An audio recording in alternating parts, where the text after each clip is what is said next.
Good afternoon. After hearing a lot of speakers who have spoken on climate change, here comes the human health now. So, first of all, I would like to clap for all of you who have given very, very good TED Talks since morning, and we are all motivated. Thank you so much.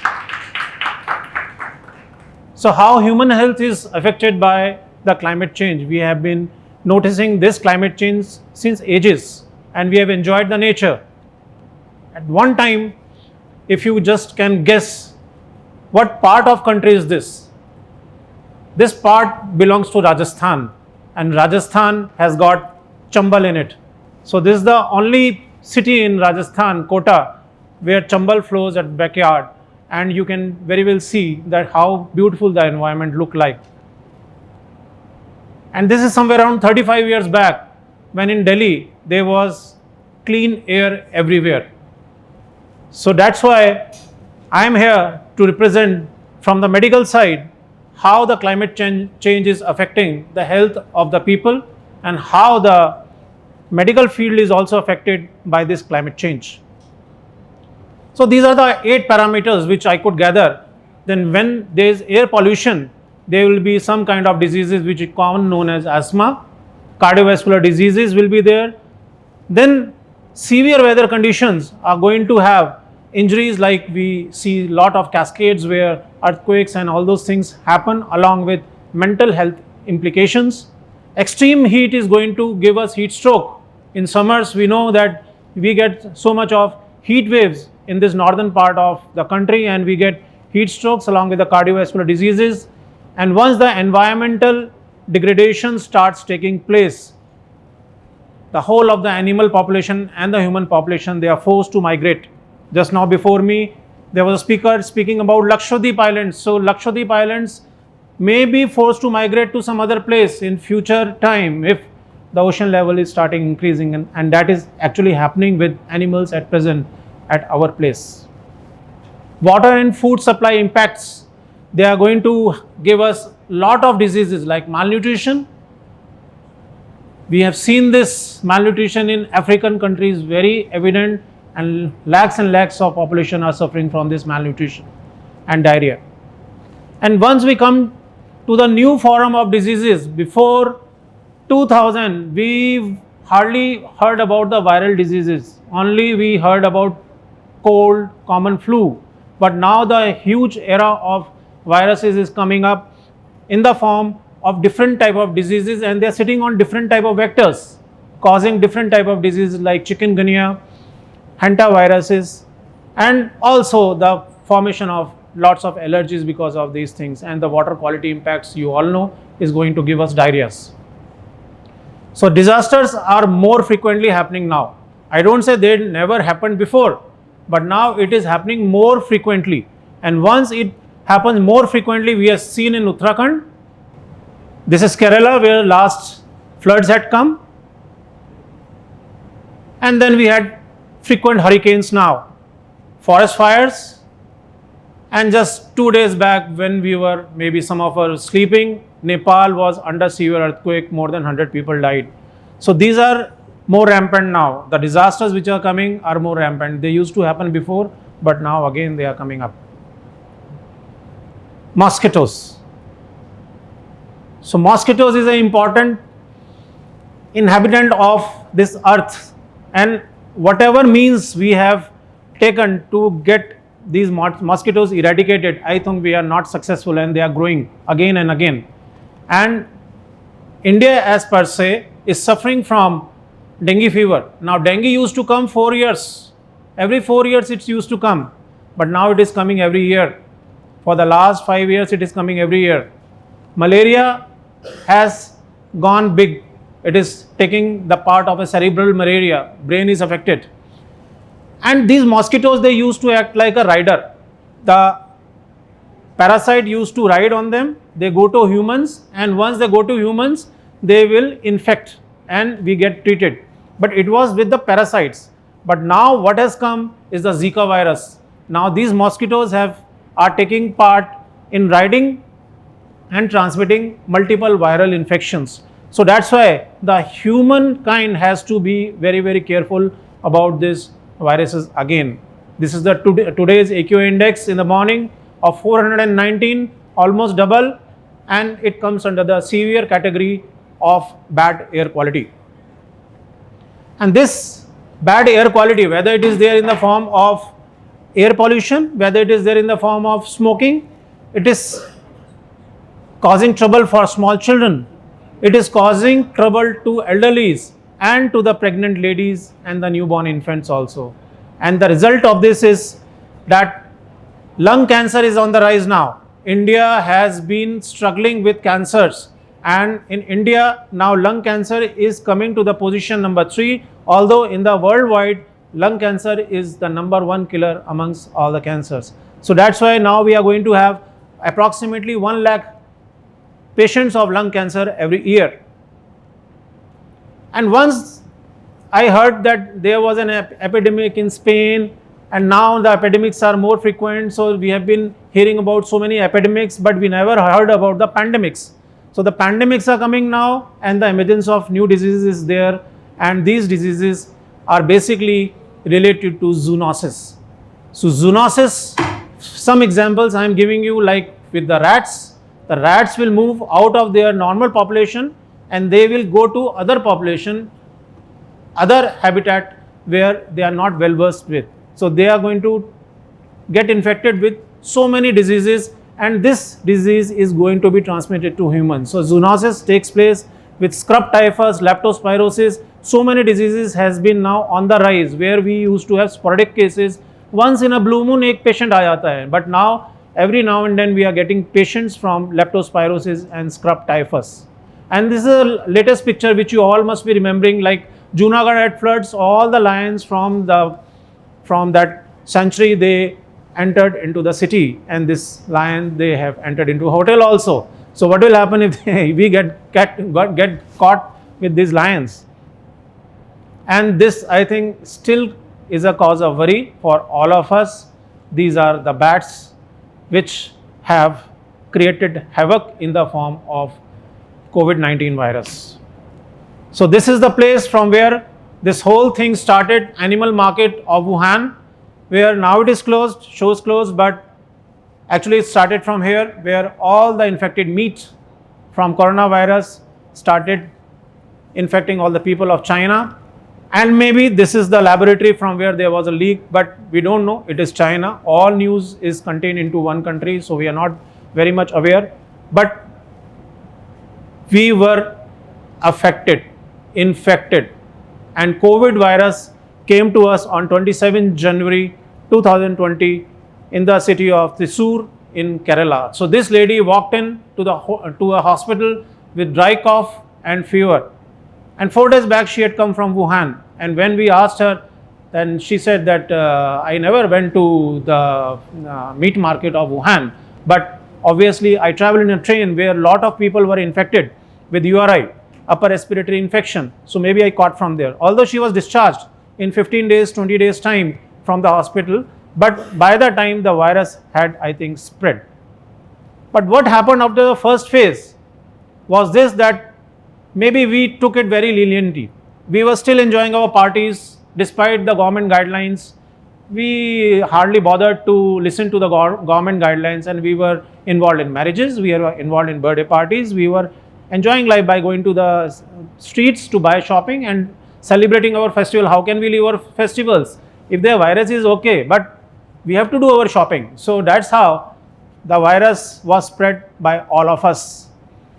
But I must tell you, while you are enjoying the life without masks, without a protective gear, it was the healthcare worker who were the most affected, because they were there on the forefront. They were supposed to treat the patients. The patients was coming in huge numbers. It was not easy. So this climate change is basically affecting the entire population. But who's the brunt? Who takes the brunt is the healthcare workers.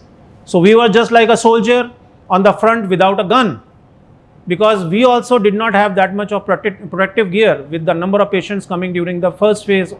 And once we interacted with them, we also got infected, and while going home, our family members were also getting infected.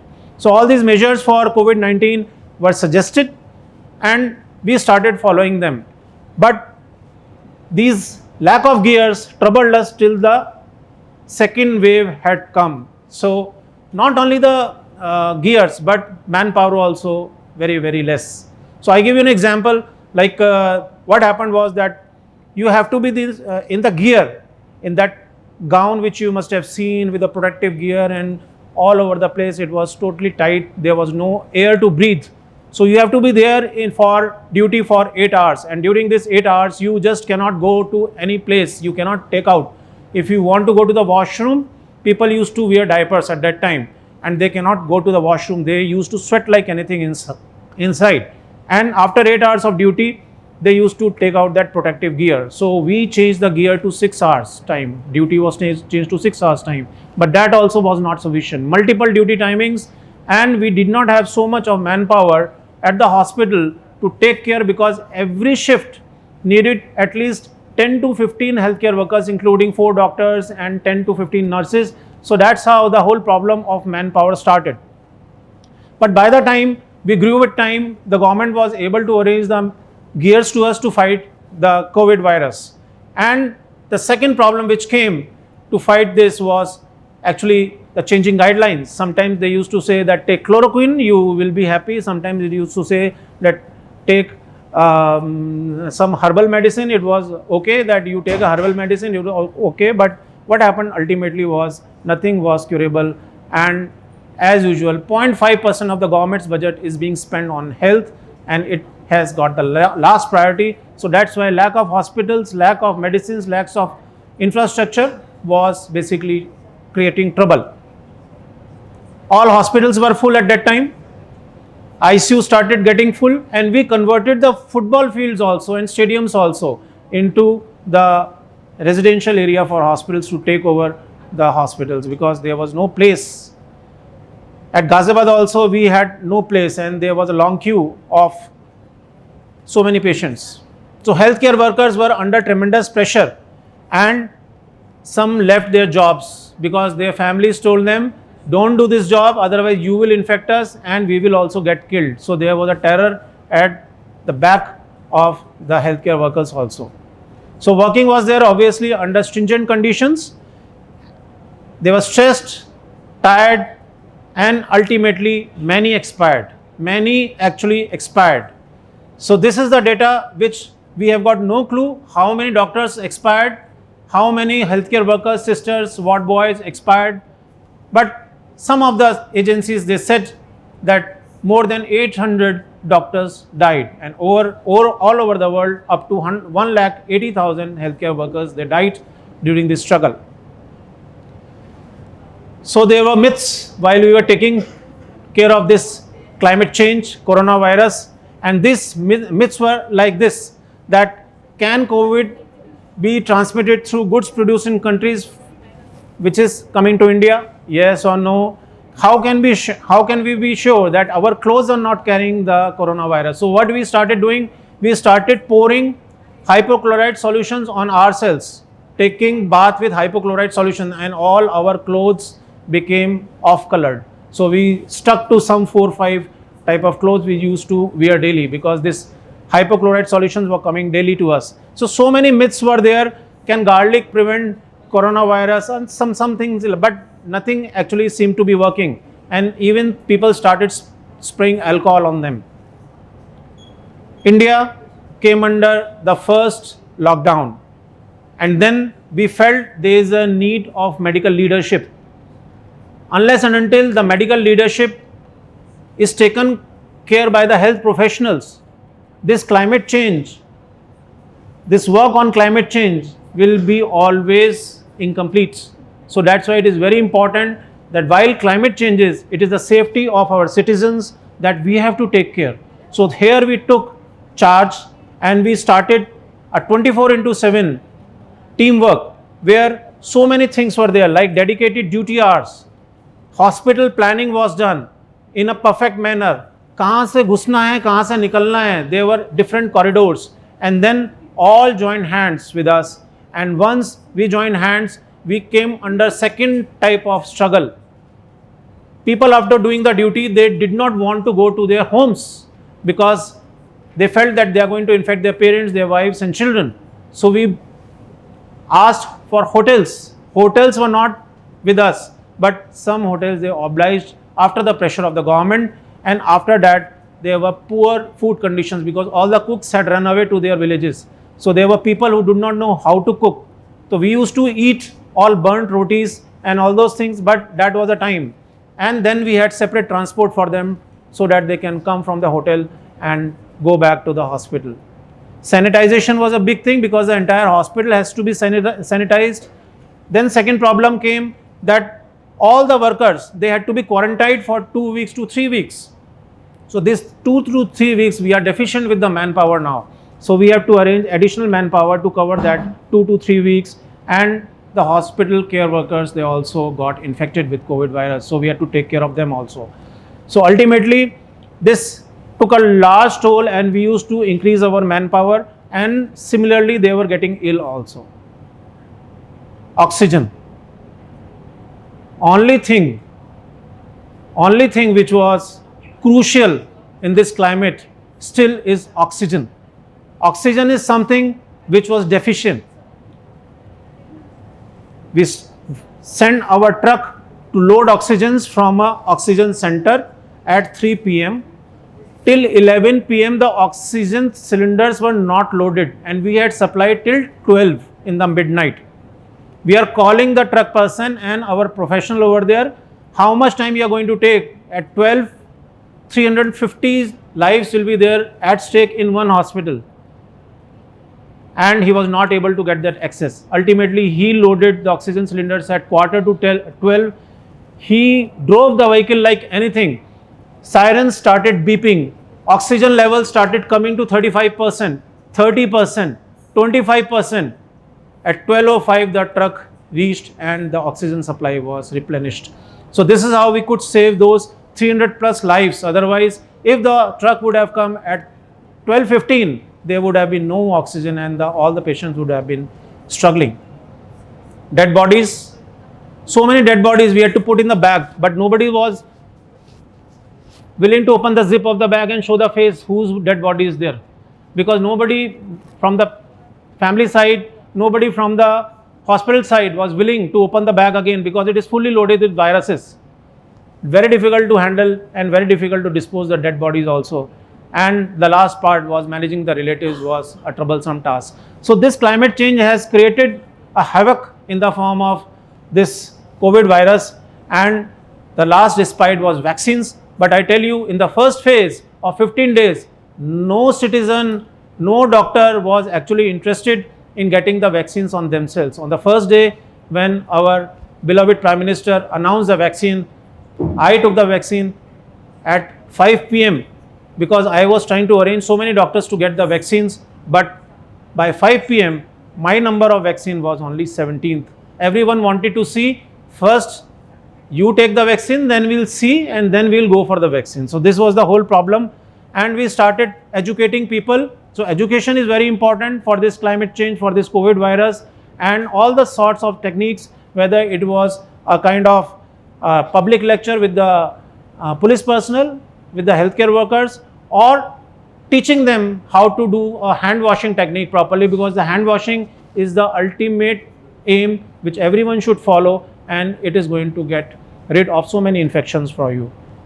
So fortunately, on March 31st, 2022, lockdown ended, and the fittest of all, we are all lucky, and congratulations to all of you that you are all alive today.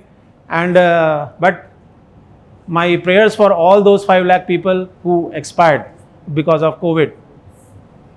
And thanks to our Prime Minister for vaccines, because India showed its leadership, and the doctors also showed their leadership in the whole world, where the entire vaccines was given by India as a gift. So my message is, to fight this climate change, you have to be fit. Do lots of exercises, play sports, and be fit. Have a balanced diet with you. Otherwise, you will crumple with pressure after this climate change. Join, work, and liaison with people, like a TED platform where you can spread the message. You can spread the message to people, you can spread the message to the community so that they can be benefited. and you should be having some kind of humility and self-awareness about the latest things, and pray that all should be healthy. Otherwise, a day will come when we will not have a second opportunity to build our planet, and ours is a beautiful planet. Let's save us together. Thank you very much.